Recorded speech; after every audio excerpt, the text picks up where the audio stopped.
Okay, so we are now logged into the Windows 8.1 machine. Let me just click the Start menu so you can see that it is Windows 8.1. The first thing we need to do before we do anything is we need to actually go in and look for Windows Defender on the machine, or if you have antivirus, you need to go through and make some specific changes in order for the install to complete. So I'm going to choose Windows Defender. What I'm actually going to do is go to Settings and Excluded Files and Locations, and then I'm going to choose to browse, and I'm going to go through and specify a location. Now my location hasn't been created yet, so what I'm actually going to do is just quickly run through to my C drive. I'm going to go in and create a new folder, and this is where I would like my Metasploit to be installed into. Let's just minimize that. I'm going to click Browse, and now I'm going to go to that location that I just created, Metasploit, click OK, and I now have a location that has now been added and excluded. So that means that anything that's in that folder structure is not going to get picked up by the Windows Defender. What I'm also actually going to do is I'm going to go in, and this may not go well, but I'm going to turn off the real-time protection as part during the install process. And this is purely based on the fact that I don't want the antivirus components of Windows Defender to pick up any of the install pieces and then break my Metasploit install. So I'm actually going to click that and click Save. And then obviously it tells me my PC is at risk, but I can turn this back on after the install has been completed.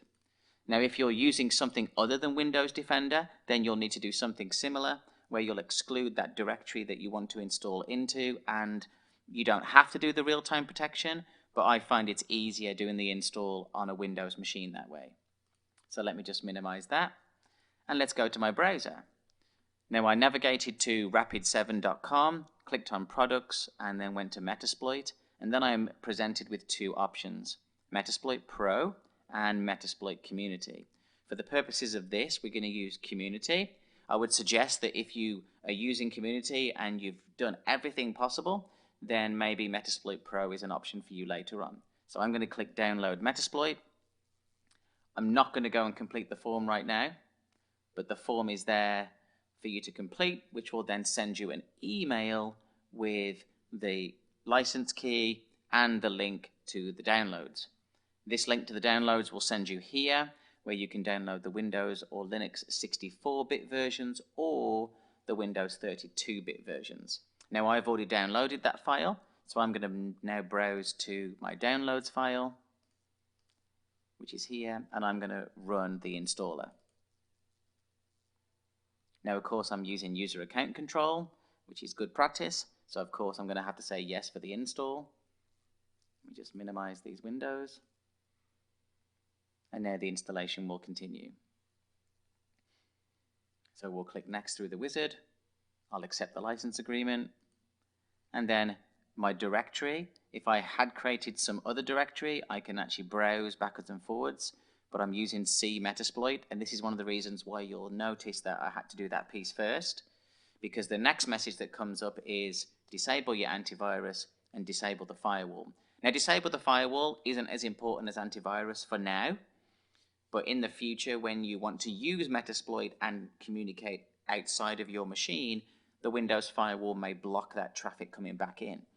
So you may have to make some changes to your firewall, disable it, or whatever else it might be. I'm going to click Next. It's going to go ahead and do some checks, and this will actually check your antivirus and your firewall. And if there was an issue, it would have failed at that point. Now, part of Metasploit is actually a web interface for you licensing and running components. So we're going to choose the SSL port. I'm going to leave it as the default, 3790. Click Next. I'm going to leave the local host the same. I'm going to leave it as the valid number of days. This is a certificate that gets generated to bind to that website. And then, of course, yes, I want to trust the certificate. Otherwise, it means I have an issue every time I try to access the site. I'm going to click Next. And now it's going to go ahead and do the installation itself. So this shouldn't take too long.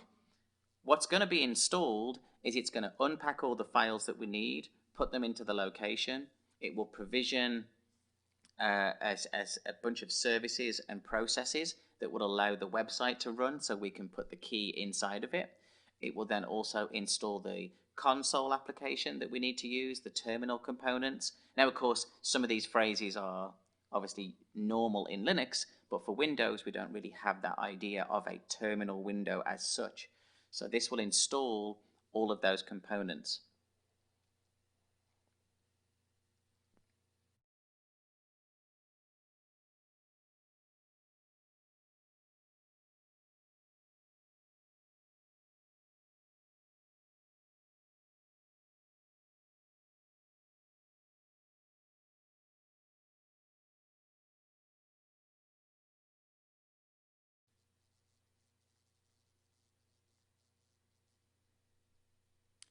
And Metasploit is now completed, and you'll notice that the very first option is to access the Metasploit web UI, and that's checked by default. So we'll go ahead and use that one. Click Finish, and this will then load our web page. We're going to allow blocked content because obviously I need to be able to access the site itself, and you'll see that it opens up a specific page that's installed in our structure, and I'll click Browse to the site.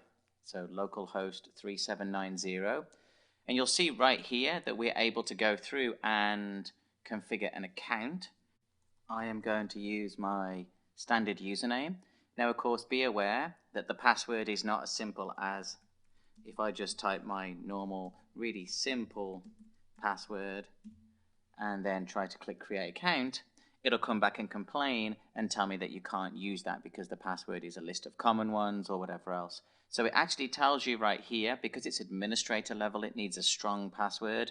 Passwords must contain letters, numbers, and one special character, and not contain a username or predictable, etc., etc. So I'm actually going to choose a more secure password, which conforms to all of those, and then click create an account. So now that my account has been created, I can either go ahead and say get product key, which will take me to the site for registering and then getting a key, or I could simply paste in my license key that I got previous to me installing the software. Remember that when you register, the email comes and in there is an activation key.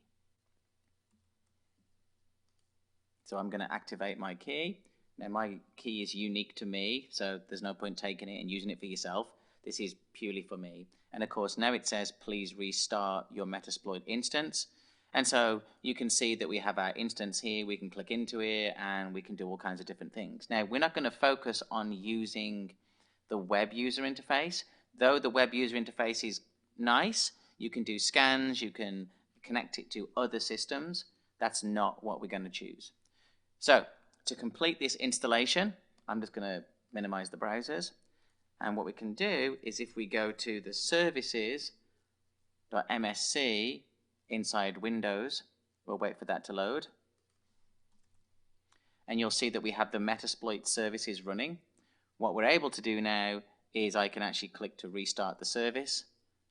Now you could do them all one by one, which is what I'm going to do, or you could just write a script that would do it and say restart all of the services one by one. So I'm actually going to restart these. The pro service, the thin service, the worker service, and then the actual database service itself. And once that's done, now of course the easier way would be to actually just reboot the machine, which will do everything for you anyway. So now that we have it installed, if we go and look here, you'll see that we have Metasploit Web UI, we have Metasploit Console. So if I just choose Console, which is the core application, just to make sure that it's running, Metasploit Pro Console should be loaded. It'll come up here. Don't worry about the issue about deprecation warning. I've seen this a few times. But if we leave it a moment, this should load, and then we should be presented with the MSF console ready for us to type any syntax that we need to use.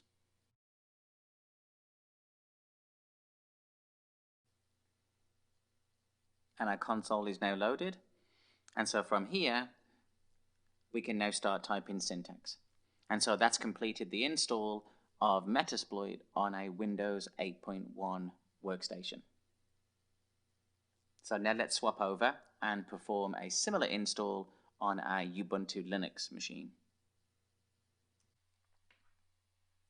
And here we are at our Ubuntu desktop. Remember that I'm using Ubuntu 15.04, which is the latest build, but it's not the long-term support build, which is 14.04. However, the installation is exactly the same. So as before, I'm going to open the browser, and you'll see that we're taken to the same download link. Obviously, last time we chose this one. This time we're going to choose this download. Now, I've already downloaded the file, so I don't have to run through this. So I'm going to minimize that. And what I'm then going to do is choose my files and go to my download location where I have Metasploit latest Linux x64.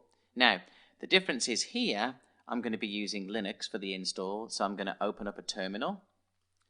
And I'm simply going to browse to my downloads folder. And then what I need to do is we need to modify the mode of the installer.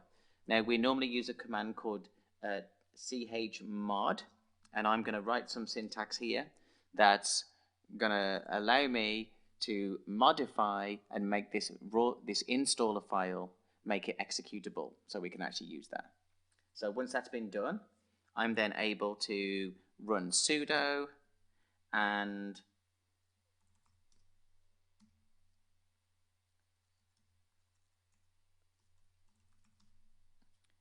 then tell it that I want to run the Metasploit run installer.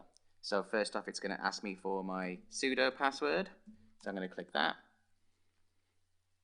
And then Metasploit will begin its installation process as before. You'll notice it's using the same kind of wizard install.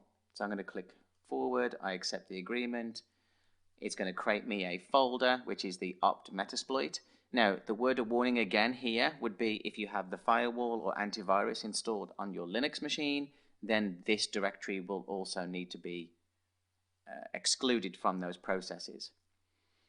I'm going to install it as a service because I would like it to automatically start every time I boot the machine. Or you can choose not to. I like to have yes because this is normally the machine that I would use it on. I'm going to click forward. It then gives us the regular warning about disabling antivirus and firewall. I'm going to click forward. And this is Membase going to go ahead and check. And at that point, if there was an issue, it would have stopped the install. I'm going to use the same port as the last one.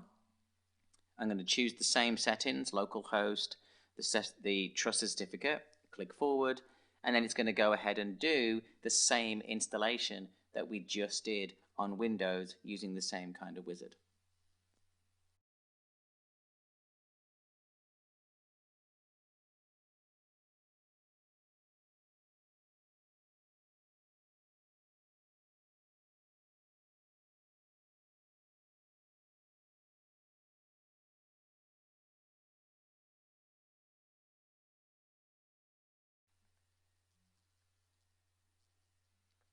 Okay, and as before, Metasploit has completed, and now we get access to the web UI. So I'll click Finish. And as you can see, the browser has opened as before, and we can click localhost 3790. Now, of course, the difference being that because I'm using Firefox, it doesn't necessarily like everything that's there. So I'm going to click Add Exception.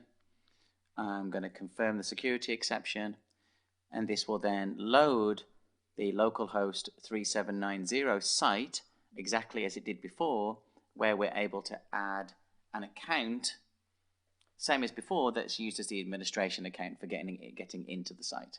So we'll just wait for this to load.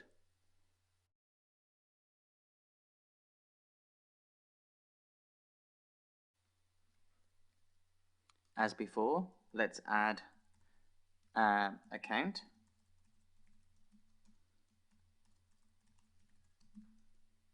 And click Create. And then once this is being created,